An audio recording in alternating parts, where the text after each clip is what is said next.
That's not a comic book. Now that's a comic book. Hi everyone, welcome to another episode of Comic Reviews. I'm Sid Part 2, and we've got a pretty good amount of books to talk about tonight. And I'm starting pretty damn late in the evening, which is just unfortunate. Give people just a minute or two to show up. Looks like I got Robert Emmett in the chat. Hi, Rob. Yeah, sorry about the later start tonight. I just went out to dinner tonight and then walked around a hardware store for a bit. So, just a bit behind on things. I usually like to get started about an hour earlier. Before we get into stuff tonight, as I wait for people to show up, I want to always do my reminder about Comic Book Club. This Comic Book Club is this week, this Saturday. It was initially going to be at 2 p.m., moving it just slightly back to 2:30 p.m. Eastern Standard Time. We'll be talking about Godzilla, the Half-Century War on this installment of Comic Book Club, and that will, of course, be live again at 2:30 p.m. Eastern Standard Time this Saturday, July 28th. Now, if you don't know what the Comic Book Club is, it is a live discussion, much like a book club, where anyone with a legal copy of the book can join. All you need is a microphone and headphones, and you can take part in the discussion. I'll be sending out the join link, about 15 minutes before the episode, and I'll be sending out the watch the stream link a while before that too. So yeah, I hope to see you there. If you can get a hold of it in time, love for anyone that sees this to join. So yeah, Godzilla, the Half-Century War will be our next episode. And just because I want to give just another minute or so for people to show up if they were unaware of my liveness, I am so damn happy because I earned this because I really wanted the hardcover edition that collects both volumes of The Vision by Tom King. But I didn't want to spend the money on it because I already had both volumes in regular trade. I went to a bookstore and I got the hardcover edition. I don't think I'm even... I'll try to keep the dust jacket somewhere, but this hardcover, the printing on it, it's so beautiful. I'm so excited. Look at the water stains on the family memories. Oh, it's so good. It's so fucking good. Anyway. So yeah, plenty of stuff to talk about tonight, though. So let me get into that in just 1 second. I see Robert Emmett's got a question.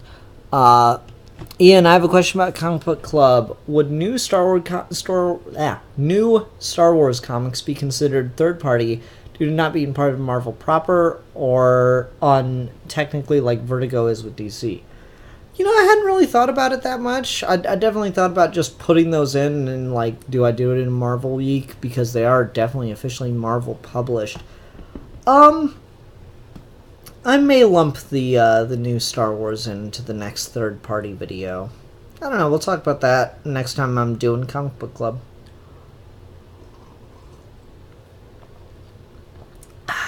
Got some apple juice tonight in my Pink Floyd cup. One of my 4 Pink Floyd cups. Alright, so let's go ahead and get into what we'll be getting into tonight, and my books are out of order, but that's okay. We'll be starting tonight with Lando, Double or Nothing, number 3, followed by Action Comics, number 1001, then The Flash, number 51, followed by Batman Beyond, number 22, Justice League Dark, number 1, and then Wonder Woman number 51. Unfortunately, tonight, I do not have a trade to discuss. I'm reading through an epic collection of Black Panther by Don McGregor, Black Panther, Panther's Rage. And it's old comics. It's a lot of issues, first of all, and old comics take so much longer to read. And I didn't want to, like, rush through it and cram it all in my head. I wanted to be able to, enjoy it. So that'll be for next week on Trade Talk. Sorry about that, folks. Juice. Anyway, let's go ahead and get started. And now my books are in the correct order. There we go. Alright. Lando, Double or Nothing, number 3. Honestly, I forgot the series was on its 3rd issue. But I remember clearly enjoying the last 2 issues. I feel like I'm getting really spoiled by this whole double shipping thing DC's doing. Are all my other books tonight DC? Yep, sure are. I'm really spoiled by DC and the whole double shipping thing now. So, Marvel isn't really bad right now or anything, but they're clearly just not as good as DC. And I'm certainly biased because I am definitely more of a DC guy. I'm certainly biased to say that, but I think it's just pretty objective that DC's been kind of killing it the last year or two. And so, with the better quality of writing coupled with the double shipping, I'm kind of in heaven right now as a DC guy. So even when I'm enjoying something that Marvel's publishing, the fact that I'm not getting it as often, it's kind of, evaporating from my brain. So, like, I feel like I'm being really harsh on this comic, and I'm not trying to rag on it. It's not like a bad comic or anything, and I've enjoyed what I've read. I enjoyed this issue. It's just kind of becoming a little forgettable to me, which is unfortunate because it's fun. This is a mini-series, if I'm remembering correctly. I think it's got 6 issues or something like that. So, I guess this is like the halfway point. It definitely doesn't feel like not enough has happened yet, which is a problem I usually have with miniseries.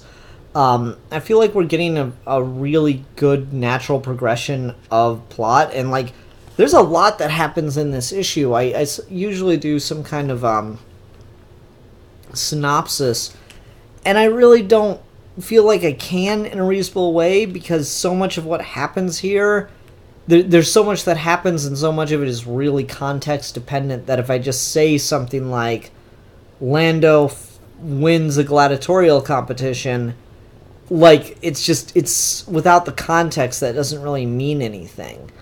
But,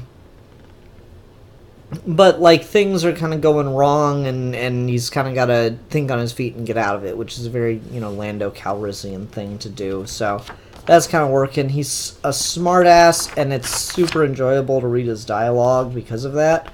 I really do like L3, and again, I've got to see the Solo movie at some point. I just need to, and I haven't yet.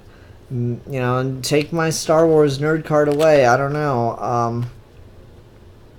It's nothing against the movie. It's that damn SJW agenda. No, it's nothing like that. It's just I didn't care enough to go see it in theaters, so I'm waiting for that DVD release. But yeah, I mean, just kind of like, very Star Wars, oh no, gotta move, kind of swashbuckling feel.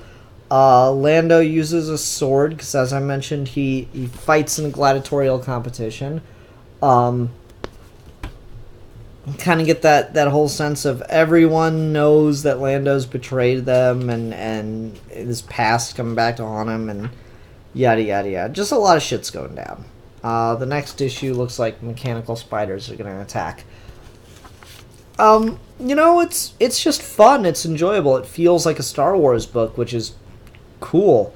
It feels like, kind of gallivanting across the galaxy, having adventures kind of thing, and that's super fun. Really, beyond that, I don't have much. It's a good issue. It's fun story, fun intrigue. Exciting enough action. Nothing's like blowing me away. But it's working. Again, I liked Lando with the sword. That was something I really didn't expect to see, and it just kind of works for me. Really, that's all I got. Short review. Alright, let's go ahead and move on to Action Comics number 1001 by Brian Michael Bendis, with art by Patrick Gleason. So, can't help but feel Bendis is stuck in his Marvel days, because we get this whole section here that's just a completely narratively synopsis of the previous issue. Which, or what's been going on in the story thus far, let me put it that way. That's not a DC thing so much. Like DC certainly does catch-up pages, but the DC house style, if you will,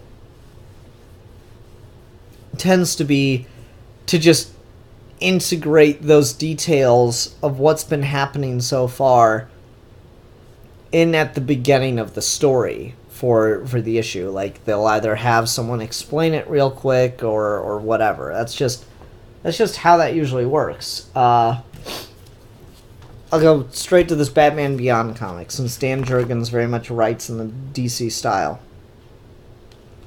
We open up with this news scene, and then it cuts to Terry being attacked here.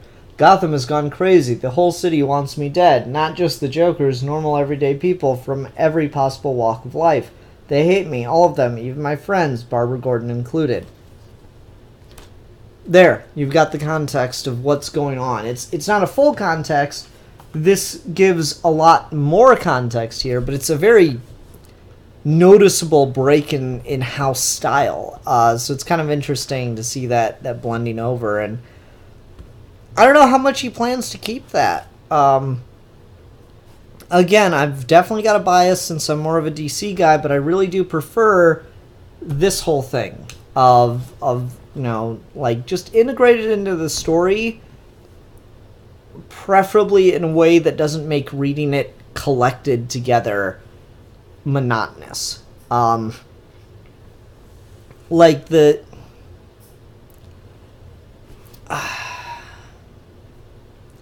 how do I put it? There's a right way and a wrong way to do it. I love Jeff Johns. I love Jeff Johns' Green Lantern run. Jeff Johns drove me nuts with every issue of his Green Lantern run, opening with "My name is Hal Jordan, Green Lantern of Sector 2814," and yada yada yada yada. Here's the situation. That's the wrong way to do it. This way, just in the Batman Beyond comic, is kind of in the middle ground of, oh, well, I'm going through all this right now. It doesn't really add anything. It's just a statement of it, but it feels natural for Terry to think, this is what's happening to me right now. The best way that I feel it's done, and it's usually handled well, is when the character's reflecting on it as part of a wider purpose, a point that's going into and delving into the themes. So anyway, just interesting format thing to notice. I still really do like how Bendis writes Superman. It's very carefree as he just goes up in this opening scene and deals with these guys trying to shoot him and everything. He's like, "Oh, you're out of ammo. Oh, good. Hey, question, have either of you heard anything about the rash of fires popping up all around the city?" "Oh, God." "Oh, I didn't think it was you two, per se. I was just wondering if you'd heard anything. Your friend is going to throw his gun at me." "Dude, please don't throw your gun at him. I can't stop myself." "May I?" "Oh. Can I have your hunting knife, please?" "Oh, I ain't gonna try nothing on you. I don't want you tempted when the Metropolis Finest and LexCorp security come busting through that door.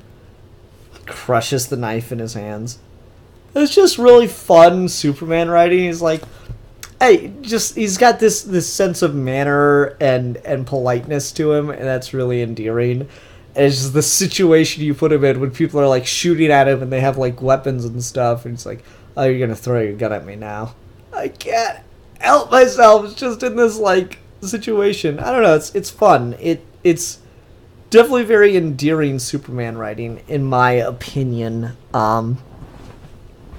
So that's cool.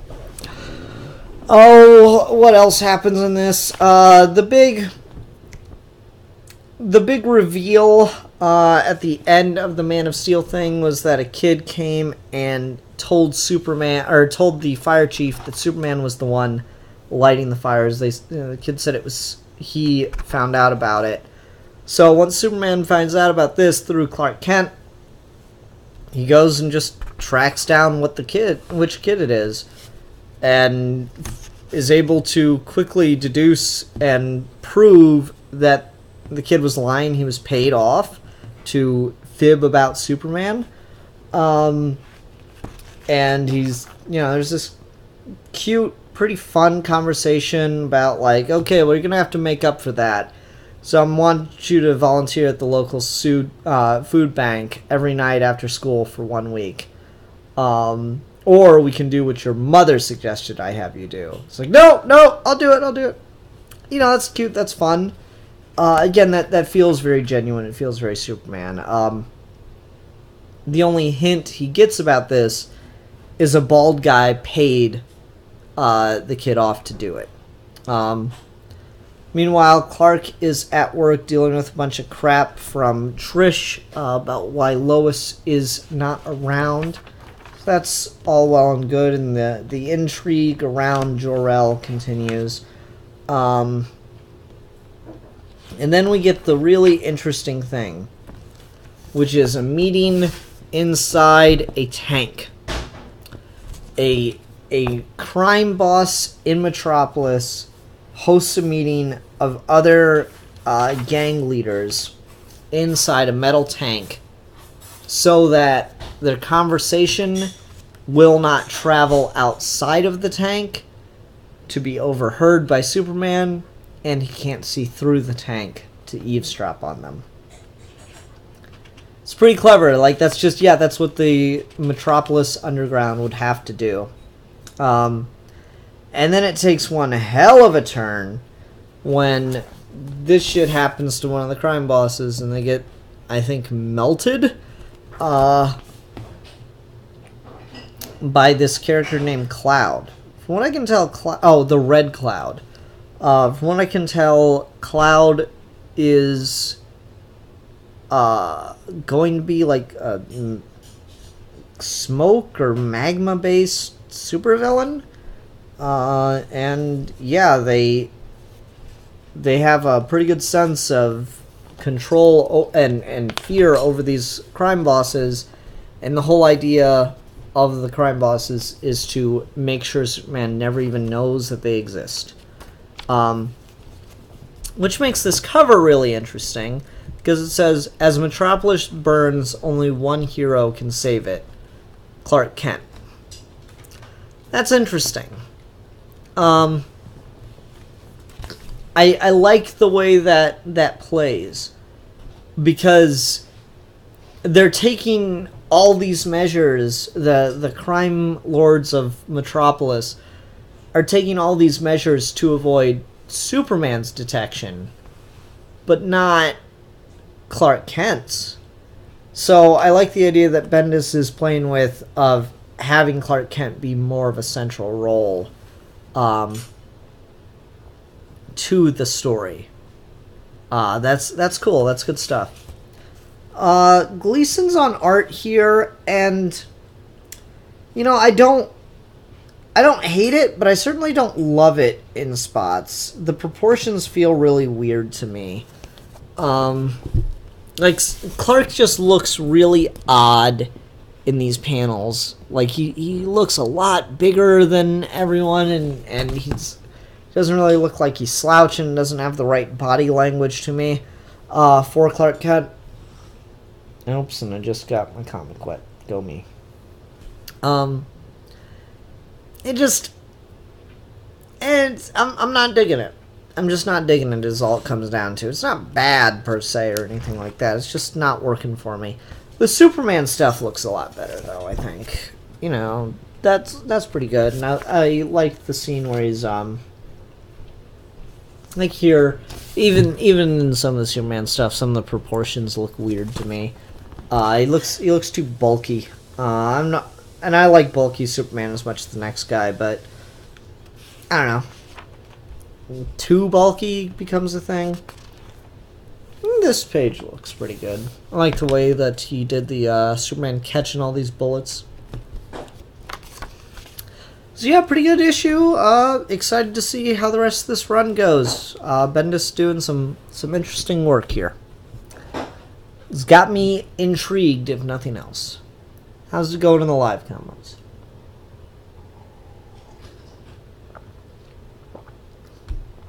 Oh, Kanan the Last Padawan. I remember seeing that.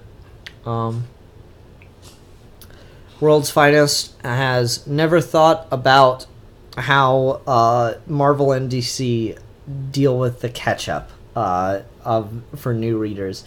Yeah, Marvel's... I don't know when it started with Marvel, because it didn't used to always be this way. Marvel's adopted a house style of just a page that tells you everything that happened in the last issue, and DC has not done that. At least, I mean, I'm sure you can find examples of it in modern DC, but it's not a consistent thing.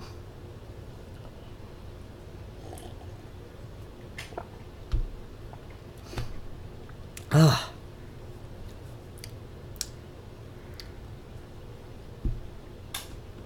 Alright, let's go ahead and move on. To the Flash, number 51, The Last Race of Wally West. I mean, this whole issue is kind of Williamson's, I guess, take on Wally West as a character, on who he is.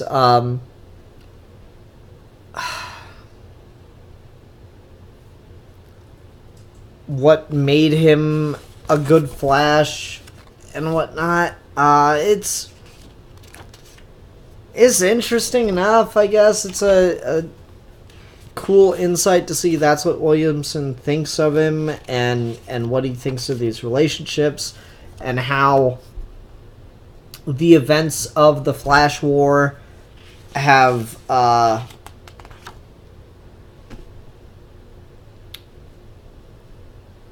have affected the Flash family since Wallace West is leaving now, because he's mad at Barry and found out that he didn't exist until after the Flashpoint. Okay. There was one line I liked in here, but what I wish Wally would understand is that the thing he has the most in common with Barry is that he inspires others to be heroes, that it's more than saving lives. He looks up to Barry. Barry was his Flash, but for a whole generation, even if they've now forgotten, he was theirs. So it's a bit meta. It's a bit of a meta thing of, you know, the Flash. Wally West was not only the Flash, but Wally West was the Flash for a lot of readers. A lot of people don't even know another Flash, or didn't even know for the longest time another Flash besides Wally West. And so that's, I don't know, it's an interesting point, but then the ending kind of comes out of nowhere, and oh boy. So Wally's been running and running and running, trying to find a way to break the time barrier or do something to find his kids. And he fails and collapses, exhausted. And then he and Barry have a conversation that they've been avoiding. And then, at that point, is when Superman and Wonder Woman show up to take Wally away to Sanctuary, where he needs to go to try and heal some.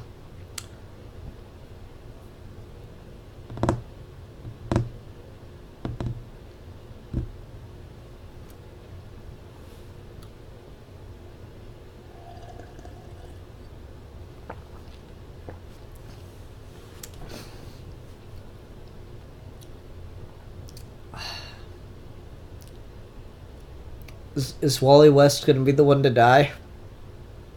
Says the last race of Wally West. I feel like Wally West might be dead. That's... I mean, I don't have a problem, because the whole, like, marketing thing around Sanctuary right now is, you know, one hero will die and one will be accused of murder and blah, blah, blah. And so everyone's kind of speculating who's going to be, and this gives a feeling for Wally West goodbye.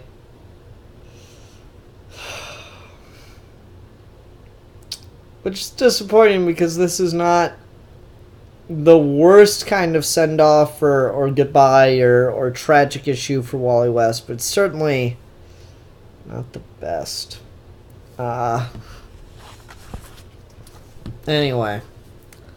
So yeah, he goes off to Sanctuary to try to heal from everything. Side note, Scott Kolins, I'm sorry, I love you. That is not a very good Wonder Woman. Too much emphasis on the lines on the what is that, corset?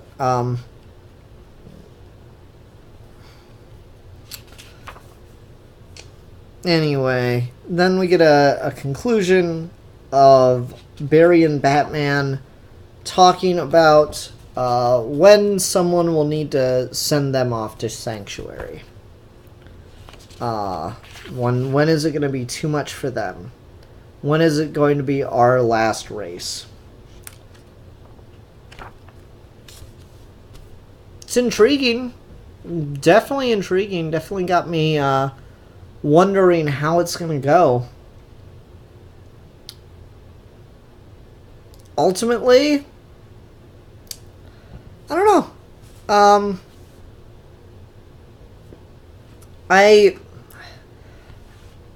I'm more hyped for Heroes in Crisis off of this than I am to read more Flash, is the thing. Like, again, it's not the worst thing I've ever read with Wally West or anything like that.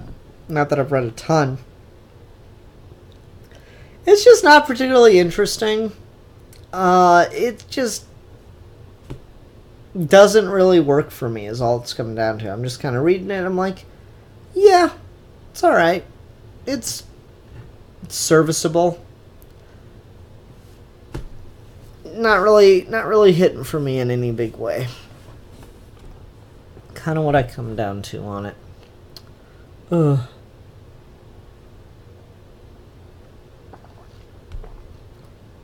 World's Finest talking about Sanctuary. Yeah, someone's gonna be mad.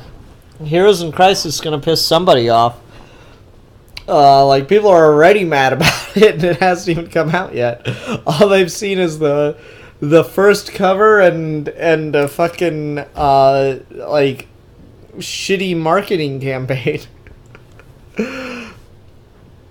I was talking to someone about this on Twitter in regards to Heroes in Crisis, and they're worried it's going to turn into Identity Crisis again and all this stuff, and sure, yeah, it's a possibility. But like, I just find it so funny how constantly wrong and off tone the marketing from DC has been in regards to Tom King's stories. They're like setting people up for a very particular expectation, and Tom King has broken it every time. Which, it won't come as a surprise, because Tom King is a monster who just wants to hurt your soul and make you cry and feel emotions. But, like, alright, so spoilers. we'll start with the least polarizing one, shall we? War of Jokes and Riddles. That gets marketed and hyped up like it's going to be this big event moment kind of thing. And then it's like really just this personal story for Batman. It doesn't have a bunch of spin-off titles. It's not a proper event, really. It's just a kind of personal character story for Batman and Riddler and the Joker. And it kind of informs, if anything, it gives you the best Kite Man story you've ever read. So, like, that was, you know, it was expectations, and then he just told the story that he wanted to tell. And some people were disappointed because it wasn't what was advertised. And then the wedding issue, Batman number 50, was a big deal. Got marketed all over the place, had all these variant covers, store personalized variant covers and all this stuff. And it just was all set up back in Rooftops exactly how that story was going to end. So again, there's what DC marketed versus the story that he wanted to tell. And I guarantee the same shit's going to happen with Heroes in Crisis. So if it's Wally West, bottoms up.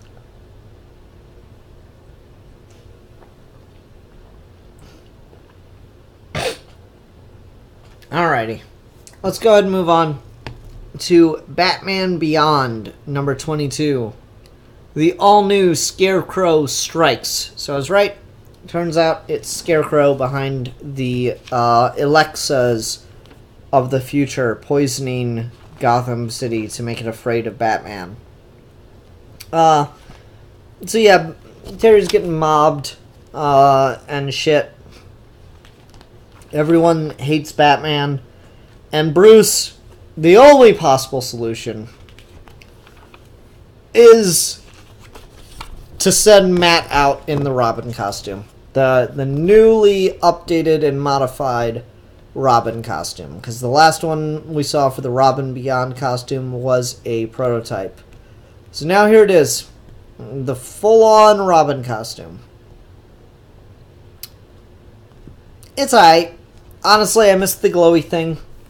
I just want glowy. I like glowy things because that's how you know it's futuristic. You get a couple other views of that. This is probably the other good one that's worth sharing. You know, it's a different look. It's alright. So, yeah, Terry's being attacked. Matt is sent out to go help him. Matt comes out and helps him, but now they're both being swarmed and trying to figure out what to do. And then the new Scarecrow reveals, I'm going to play the pronoun game for just a second, themselves. Alright, so why am I playing the pronoun game? Well, Jack Reacher breaks into the Batcave because he can't find his co-anchor anywhere. And she's a younger woman. So he goes to the only man who he knows can help him solve this mystery, and that's Bruce Wayne.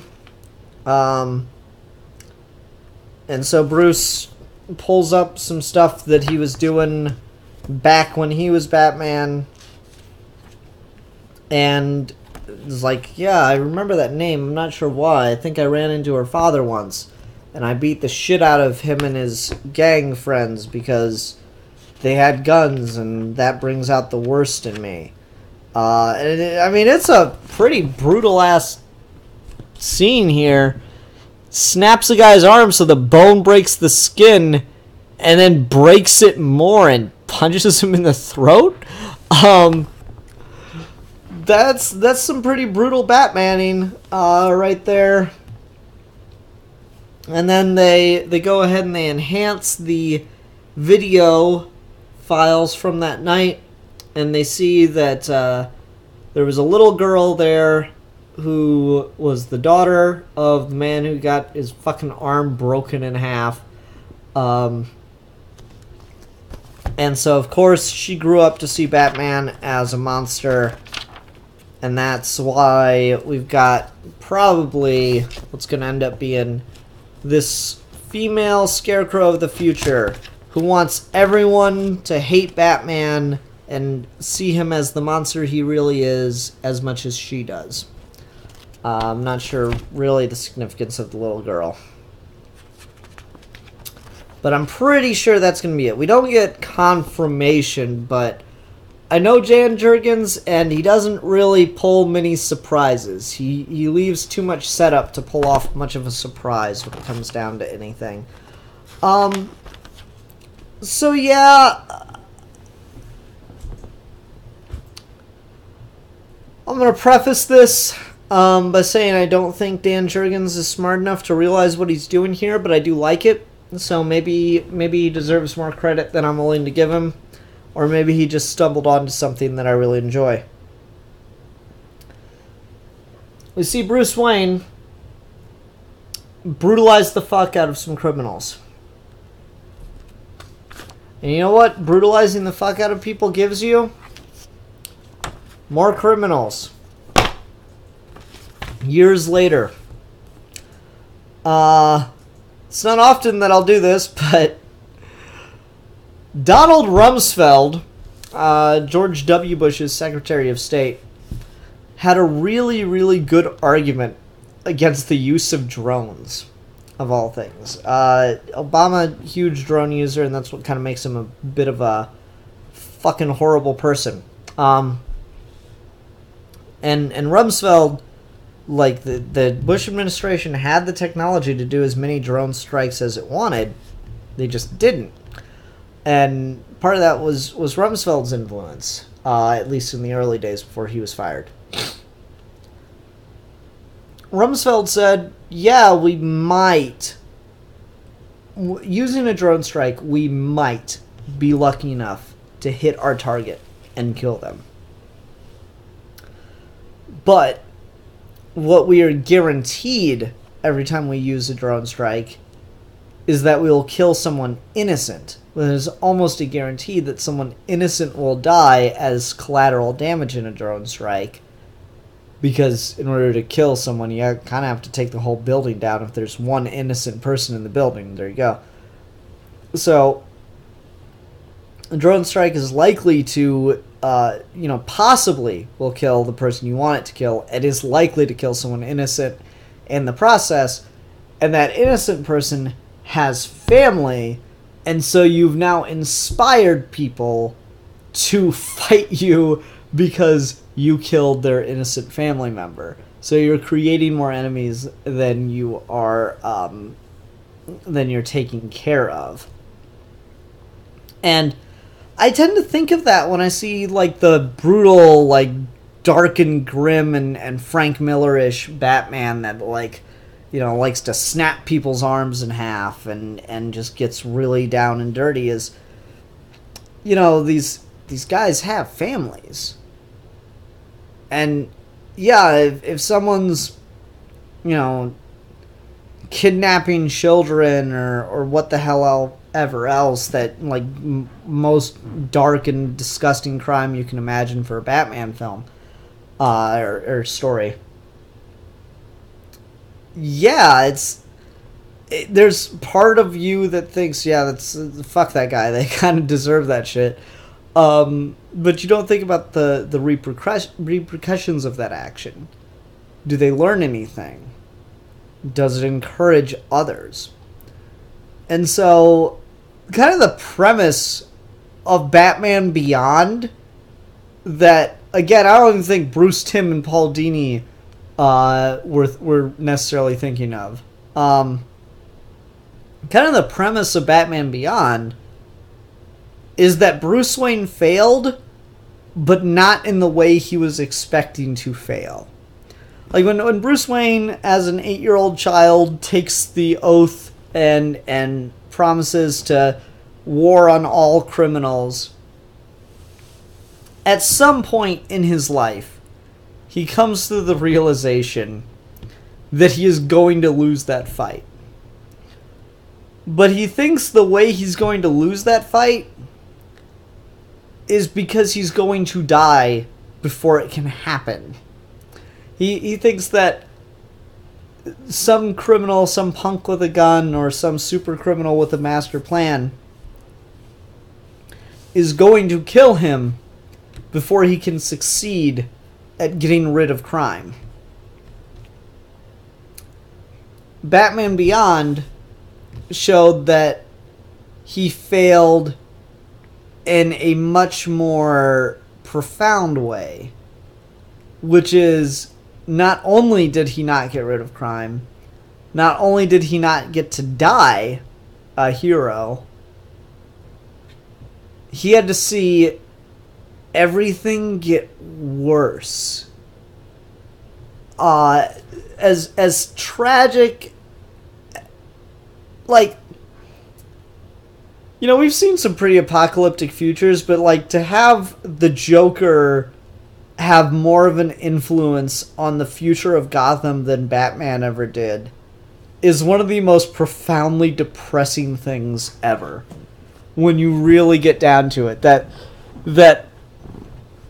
villains like the Joker left such a scar on the city that when youth want to go out and rebel, they dress up like him and terrorize people, is like super fucked. So the idea that brutalizing criminals leads to more criminals, that it creates a cycle of violence, is a really good one.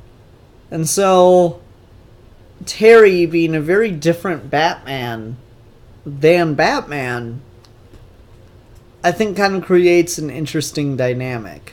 Terry being a different Batman than Bruce creates a very different dynamic in how he deals with things. And the way in which he'll approach them. Because Terry's a bit of a thug. Terry will, like, resort to violence first most of the time. Like, he kind of just wants to punch people when he gets angry. It takes more for Terry to get angry at people than I think it did for Bruce. At least you can make an argument for it. Terry's got a rage in him from his father's death. But it's not as deep-seated, and it's more directed and focused because he ultimately got the revenge he was looking for on Blight. So he's able to see the humanity in villains and criminals a lot more. Now, all that being said, I don't know how much of that Jurgens is actually picking up on, or if he just thought of, oh, I want to introduce a new Scarecrow to the Beyond universe, since that's something that's not been done yet, and I'm just gonna have it be like someone who's got it because Batman was really brutal to their father. I'm kind of leaning more towards that was probably more his thinking, but it does undeniably kind of work with what I'm saying. Robert Emmett says, just had a good idea for Riddler Beyond. We do cyberpunk stuff in Beyond, but it'd be cool to have Riddler Beyond that's more analog and such due to Terry's over-reliance on smart tech. That's an interesting idea.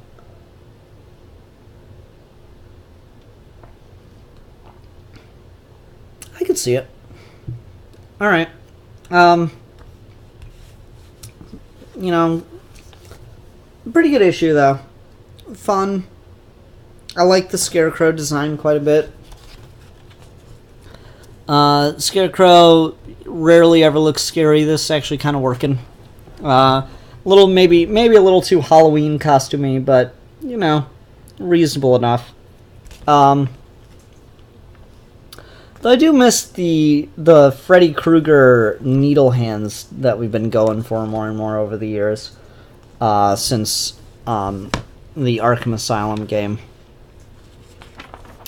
Not sure if I have much else to say about the art. I'm not in love with the Robin Beyond costume. I like the Mach 1 a bit better because it had glowy things, and I like the shape of the wings more, because these just look like the Beyond wings, but yellow. I like the rounder wings more. Personal preference. I don't mind it, though. It's cool. It's cool to have Robin Beyond, so I'm excited about that. Alrighty. Robert Emmett says, "No one steal that, please." Yeah, no one steal Robert Emmett's Batman Beyond fan fiction.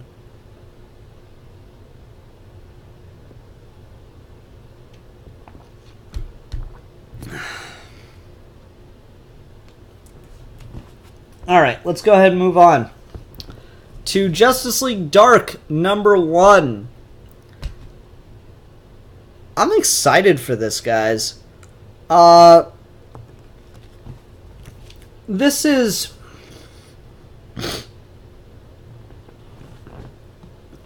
just a cool pitch, and I really dig it.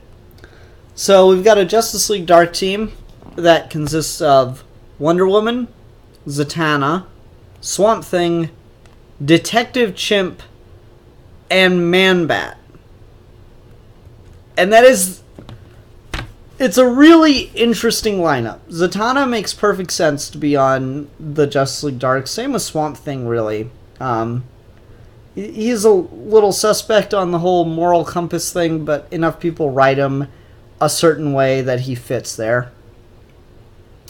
Detective Chimp is a surprise completely out of left field, because really you just expect it to be Batman if you needed a detective character, and they're like, no. We're gonna be weird and use Detective Chimp. And they do actually explain why he's on the team and why he's got a sword. Man-Bat seems like he almost shouldn't fit because he's got more of a scientific origin, but he really does fill a similar role to like having a werewolf. He is kind of that monsterish member of like the horror magic kind of like thing, even though Man-Bat's powers don't come from magic. So you have like Kurt Langstrom as kind of the science guy, the brain, but then he turns into the monster, like kind of the Hulk character to the team. And then leading the team, Wonder Woman. That's great. I don't think Wonder Woman's ever been associated with the like B Justice League teams before. Not to my mind, at least. Usually she's just not a popular enough character that they feel they can put her on a team and that'll help sell books. This is a move I really like because not only do I feel that she is a popular enough character to put her on a book and read it, because I might have read this for Zatanna. I'm definitely reading it for Wonder Woman. And also I like Man-Bat. But also, Wonder Woman's powers are based somewhat in magic. They are gifts from the gods. Some continuities. You know, she has a magical lasso. Her power set, her move set is based in the magical arts. So it does make sense for her to be on a Justice League that deals with the magical world. That's really cool, and I like the idea. So we open the issue with Zatanna doing a magic trick of pulling a rabbit out of a hat, when suddenly her magic goes wrong, and a big, scary tentacle monster appears. But then, to try to save the day, Wonder Woman swoops in and says, "I believe this is why most magicians have assistants." So she swoops in, and her and Zatanna start fighting the monster together, but Zatanna's magic keeps backfiring on her as she tries to, burn the monster alive or something. And ultimately, the only way they're able to defeat it is Zatanna gets a hold of a Zippo lighter and burns the magical hat. that from whence it came, so that it doesn't have a tether to the real world, or to that world. I like that. It's what I like is they don't express that that's what it is. All they do is burn the hat, and it destroys the monster. But that's the magical justification. So I like the confidence in the way in which it's written of it can just sell that. It can just you implicitly know some of the rules behind magic, and that's one of them. That a magical being that has been summoned needs a tether. And so you destroy the tether, you destroy the being. So it what's really impressive is it shows Zatanna's prowess as a witch, or sorceress, whatever you want to call her, outside of just the skills to use magic. Like, not only does she know a bunch of spells and stuff, but she understands it and is able to deal with it even when she doesn't have access to her powers. So I really like that. That's pretty cool. But then Wonder Woman asks her if she will join the Justice League Dark, the Magic Justice League, and she says no, and then goes to a meeting of magical beings that are trying to come up with a plan for what to do about what's going on, because it's not only Zatanna that's having trouble using magic. All magic users are having trouble. There's some kind of crisis with magic that has something to do with whatever Scott Snyder's doing with the Source Wall, or blah blah blah blah blah. I don't give a fuck. I don't care what's going on in the other books. What I care about is it's given a conceit for a threat to be happening. Why is a magical Justice League forming?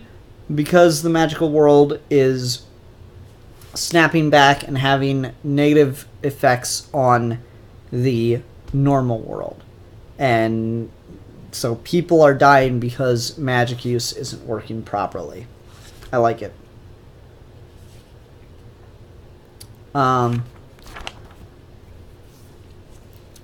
Wonder Woman and Detective Chimp have a whole conversation here, and he explains why he gives the explanation for why he's on the team, and or what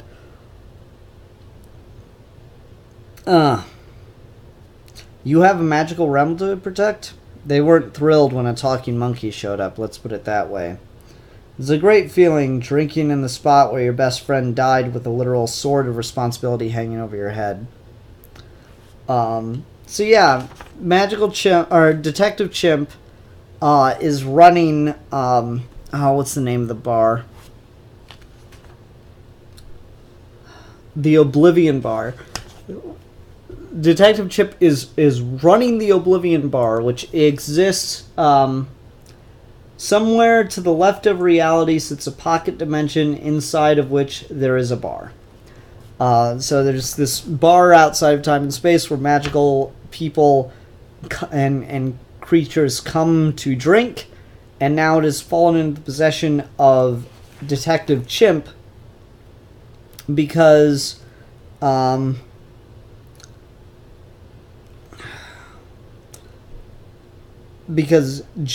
the Night Master died, and he was killed by the Batman Who Laughs during Dark Knight Metal. Jim owned this spot, the Oblivion Bar. He was a stalwart of the magical community. That's why they all used to drink here. If he were still alive, this place would be the front line in whatever the magic war is brewing. People don't come quite as fast for a sad drunk who knows a thing or two. He also owned the Sword of the Night that made him the Night Master, defender of the magical realm outside of time, called Myra. He left all of that to me. So yeah, Detective Chimp's now running the Oblivion Bar, but the magical community doesn't like him because he's a talking monkey.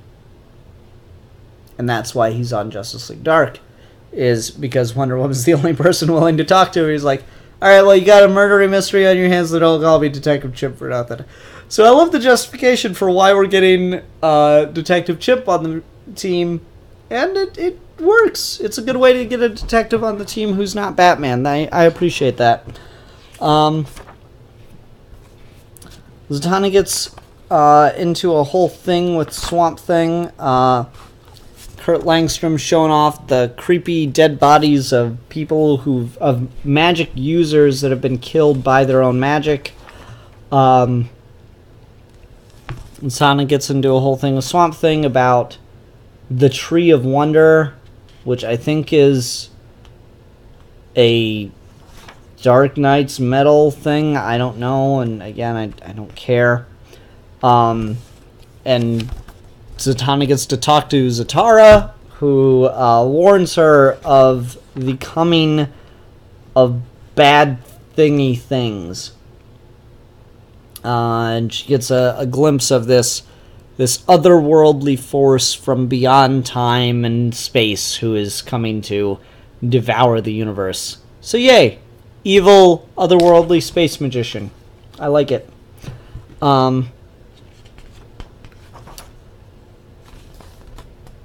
The bodies in the morgue start coming to life. Langstrom Man-Bat's out. It's a great panel of Man-Bat. Who's the artist on here? Alvaro Martinez Bueno. So many Hispanic DC artists. Or just artists in general. There's a lot of Hispanic artists working in the industry right now. The names, anything we go on. Great panel of Man-Bat there. I dig it. Don't like the bow tie. Anyway, so they got to start dealing with these monstrous corpses, and that's when Swamp Thing and Zatanna show up, and Zatanna says, "This is so much worse than anyone thought, Wonder Woman. Magic is going to die, and all of humanity is going to die with it, and one of us will bring its destruction. Next, fate holds the answers." So yeah. Someone on Justice League Dark is responsible for the coming of the monstrosity. But who? Who could it be? So yeah. It's a solid team. It's a unique team that definitely catches my interest, and as soon as I saw the announcement that Wonder Woman was going to be leading the Justice League, had to come and show some representation for Wonder Woman, because of course she should be leading the Justice League. She should be leading all of the Justice Leagues. Fuck Batman and Superman. They don't have nearly the wealth of experience she does. Wonder Woman should be the default leader of the Justice League. And so putting her on her own team to lead, that works too. I'm digging it. Philip Kelton says, in most continuities, Wonder Woman's power comes from the gods, right? I don't know of a continuity where they don't. It's just to what degree they come from the gods. Because, like, sometimes in continuity, like, every Amazon is super strong and super fast. And Wonder Woman's just the strongest and the fastest. And so it's confusing. Let's see here. Robert Emmett says, Detective Chimp and Zatanna tickle my interest. Yeah, I think they're good, you know, like Zatanna just makes the most sense. She's the most powerful sorceress on DC's Earth. Detective Chimp is the weirdest choice, and so I dig it. Man-Bat I'm also very excited for.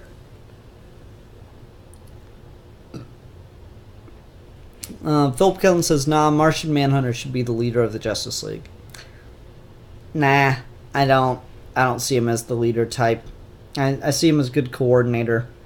He's a good plan guy. He's a good team dynamic guy, but he's not a good leader. He's not the take charge type, and I feel like Wonder Woman much more is. Because you can pay him with Oreos to do all the paperwork. That is a check in the plus column, I'll give you. But Wonder Woman's got like 70,000 checks in the plus column versus Martian Manhunter's 1. So, All right, let's go ahead and move on.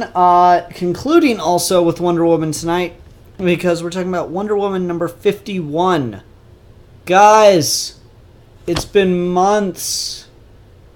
We have a good Wonder Woman comic. We've got 2 comics this week that are good and have Wonder Woman in them. It's like some kind of record.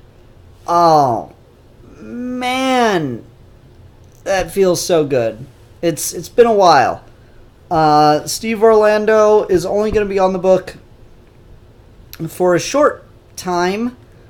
If I'm remembering correctly, like issue 58 or 59.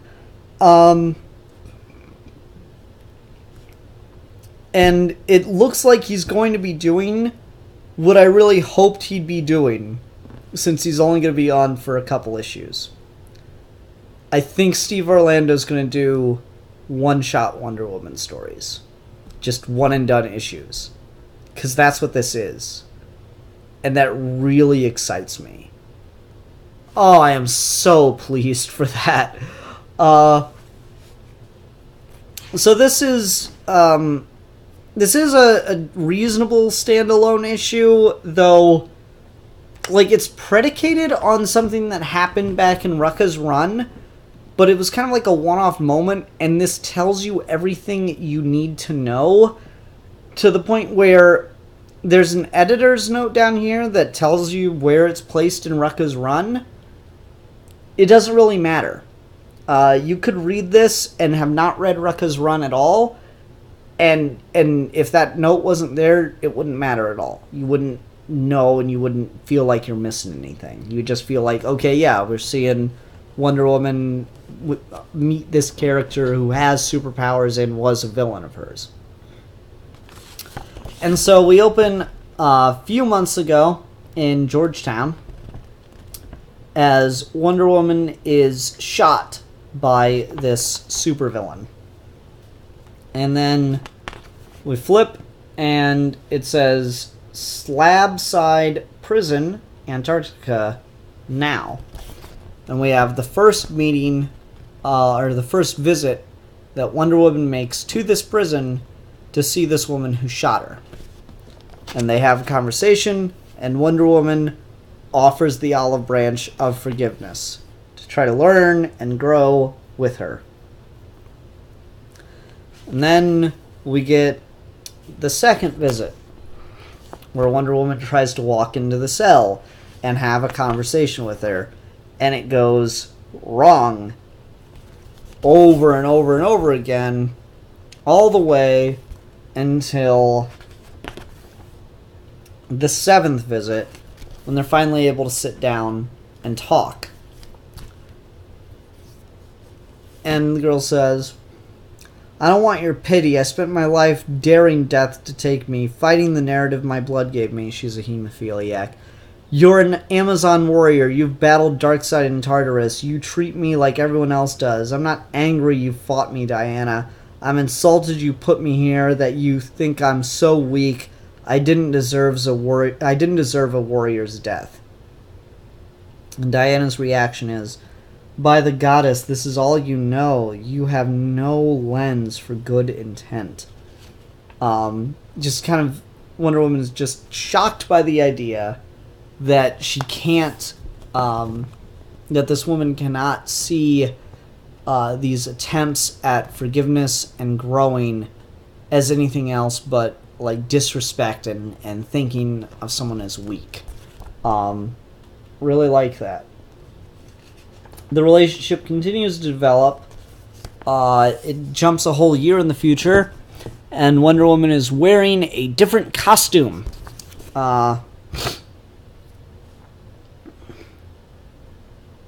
What's with the outfit? I was at the United Nations, but I said I would be here, so I am.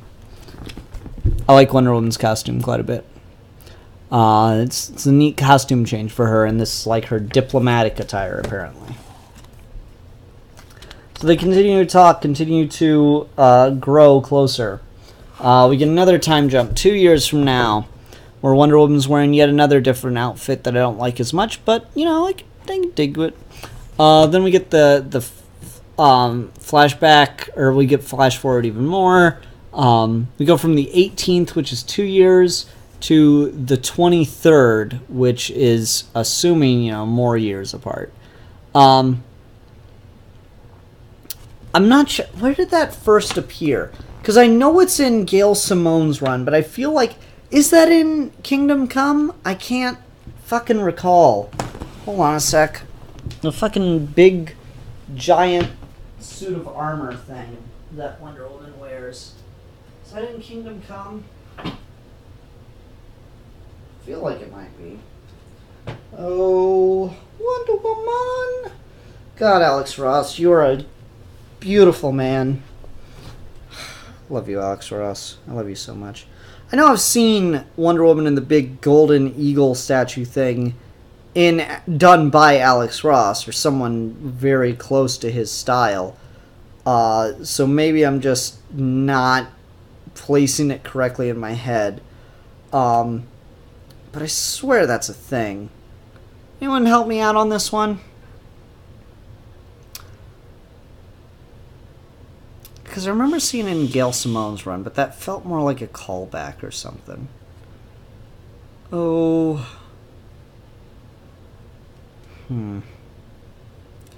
Not having a lot of luck. Oh wait, is that it? I feel like I just spotted it.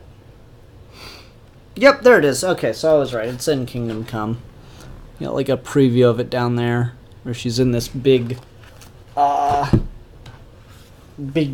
hunkin' metal suit. So it's just like a neat little reference, and it's playing with the idea that years are passing and Diana's changing her outfit over and over again, which I like. It works. And then we go back to the other one, and it's back and forth, and really what we're just seeing is this relationship develop between the two of them.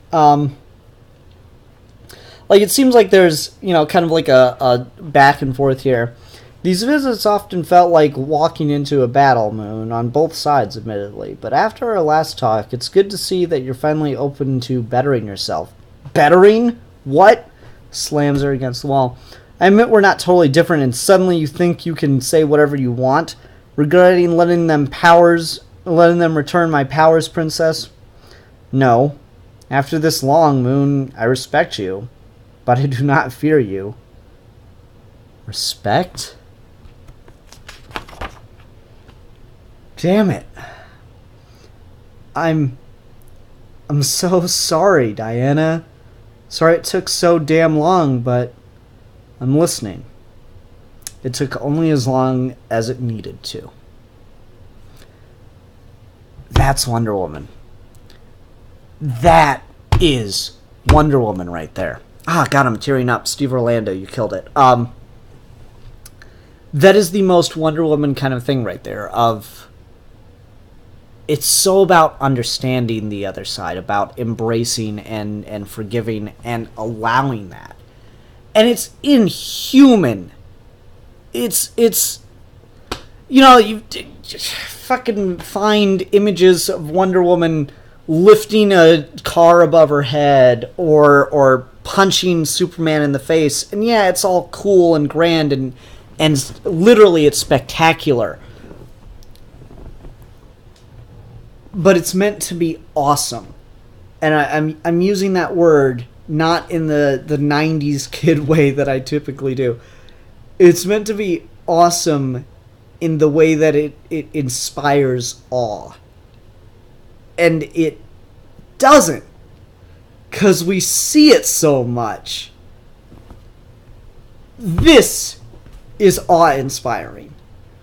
The idea that someone could spend years of their life talking to someone who shot them and trying so hard to embrace them, to forgive them, to understand them, to help them grow. It is unimaginably inhuman, more so than lifting a car or flying to outer space and back. And it shouldn't be. Like, you watch... I kind of enjoy the channel because Science with Kyle Hill. Got some problems here and there, but whatever. And he'll talk about, like, oh, here's the problem with super strength, or here's how you can make super strength work, or here's how lightsabers work. He'll go through, like, superpowers. Here's how Ant-Man shrinking could work scientifically. Go through all this stuff. And really, it seems almost easier to imagine, like, to break down the how-tos and the bits and pieces that go into having superpowers. You can't break this down. You can't break down having that much patience, that much care, that much compassion for another person who had so wronged you. It's just as spectacular. It's more awe-inspiring. It's more spectacular. And that's what makes it so much more powerful. That's what makes it so important. And this is the kind of stuff that makes Wonder Woman just as, if not more important, a character than Batman or Superman. I love Batman. Batman's one of my favorite fictional characters. I love Superman. Superman's cool as shit and does give you, like, an ideal to strive for of just finding a better way. Wonder Woman gives you a goal. Wonder Woman doesn't ask you to strive. Wonder Woman asks you to do. And that's something I really need right now. We live in an incredibly polarizing time where it's very hard to just exist with some people and to not want to just wring fucking necks left and right. And for Wonder Woman to have a Wonder Woman story like this, where she can come in and provide this kind of an atmosphere, this kind of a feeling. Wow.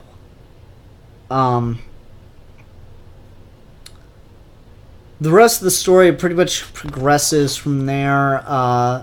Wonder Woman's dealing with some really sad news when suddenly they're attacked within the prison by another inmate that she'd been responsible for locking up. And it's at that point that this girl she's been visiting all this time acts to save Wonder Woman. And that's this big moment of amazement and compassion, and it shows that they've truly grown close as friends.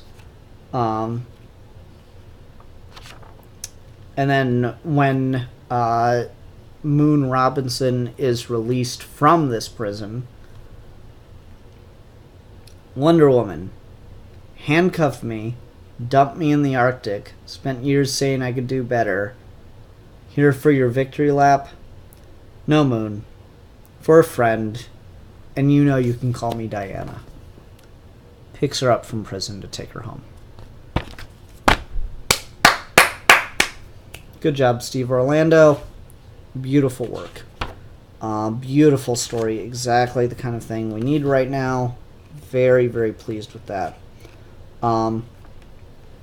Also, Laura Barga doing the art on this issue. Yeah, a lot of this... I do have some nitpicks for the art. I think Wonder Woman's face kind of changes quite a bit from, like, scene to scene. And, yeah, you could make the argument, like, years are passing, and so that can kind of be the justification for it. I don't know if I quite buy that. So there's a little bit of, like, inconsistency in making characters look a certain way. Be immediately identifiable as the same person. But there's a wealth of emotion showed on these characters' faces. Moon Robinson goes from looking very cunning, very conniving, very evil and shifty to being to getting some emotional faces where she looks still very clever, very smart, but very happy and content. And again, the page that really gets it for me right here is this expression of shock, of realizing that this isn't all some kind of act. This isn't some kind of game of cat and mouse.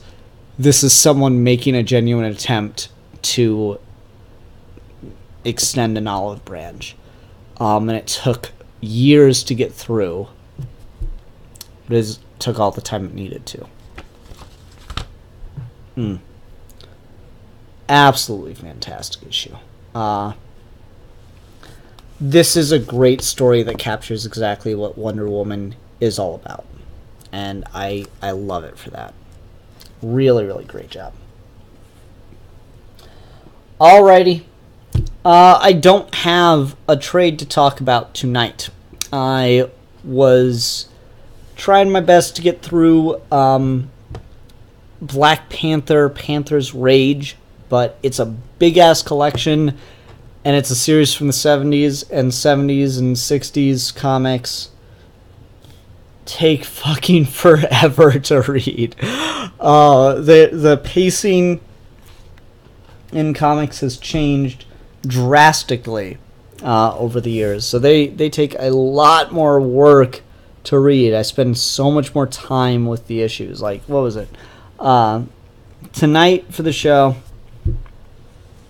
I wanted to try to give some preamble, give some notice before I started. So when I only had this book left to read, I was like, okay, I'll be starting comic reviews at 9:10 p.m. Eastern Standard Time. And I sent out a tweet and scheduled the stream and yada yada yada. It was like 8:45. And then I got everything ready. It was like 8:50.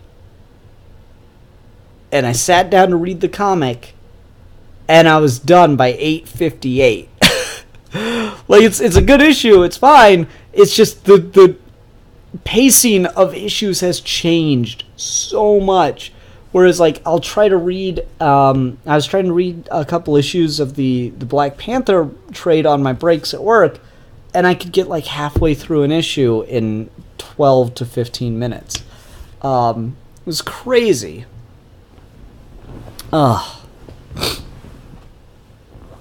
Anyway. Philip Kelton's wondering if I want to just talk. Nah, man, it's been hell. I thought it's been 2 weeks of hell at work. I thought about not doing this tonight, especially since I was off to such a late start. But since I wasn't doing a trade, I figured I could fit it in just fine.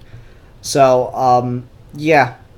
I'm just gonna call it a night there, but I wanted to explain why I don't have a trade to talk about this week, since I'm trying to be more consistent on those. But yeah, last little reminder for people. Don't forget about Godzilla: The Half-Century War there's no Volume 2, just Godzilla: The Half-Century War. This will be discussed on Trade Talk on Saturday, Saturday, July 28th at 2 p.m. Eastern Standard Time. So, yeah, hope to... 2:30 p.m., sorry. Let me start it over. Godzilla, The Half-Century War, for Comic Book Club, Saturday, July 28th, 2:30 p.m. Eastern Standard Time. That's when it's happening. Hope